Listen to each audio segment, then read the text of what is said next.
Hi guys, it's Lucy. Cosmic waffles from the car. Okay, come on. Sort your hair out, get your shit together. Just put my bloody finger in a socket. Anyway, just get your shit together. That simple. Now some of you have asked, what is this shadow work that you keep banging on about, Lucy?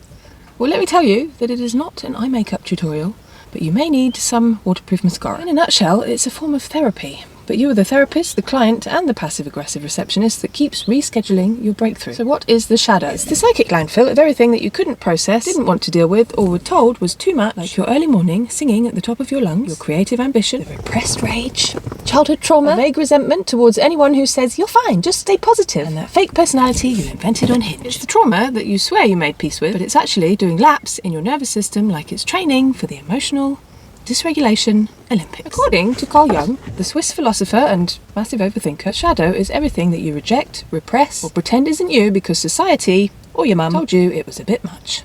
It's the bitterness you hid behind affirmations and herbal tea, but it still wants to karate chop your cousin who managed to manifest a pay rise after journaling for 1 week. Shadow work is basically doing your emotional spring cleaning of your soul's cupboard under the stairs. Except instead of spiders and expired tea bags, you'll find suppressed rage, generational trauma, and the ghost of your teenage eyeliner choices.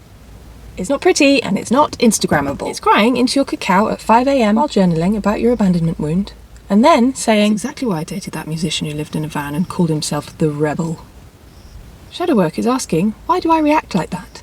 Why do I need to always be liked? Why did I just lose my mind over a passive-aggressive Facebook comment by Aunt Generational Trauma? And the answer is almost always, you've got uninvited parts of yourself hosting a full-on house party in your psyche. But just remember, you don't need fixing. You just need to uninstall the emotional Windows 95 program handed down by your family, the patriarchy, and that one art teacher who shamed you in front of the class because she was basically jealous of your talent. When you ignore your shadow, it runs the show like a dodgy politician, making decisions on your behalf while you're busy doing affirmations and hoping that Mercury sorts it out. You'll sabotage your own joy, repeat the same pattern, and think that the universe is testing you when it's really you ghosting your own growth. But when you face your shadow, you stop being emotionally constipated and projecting your nonsense onto others. Also, stop apologising for being a full-spectrum human with the rage of a Viking and the softness of a soul that apologises to plants when you're trimming the leaves, and help snails to cross pavements so that they don't get stood on. Because yes, your shadow might be messy, but it's also magical. And it's about bloody time that you met the whole damn masterpiece that is you.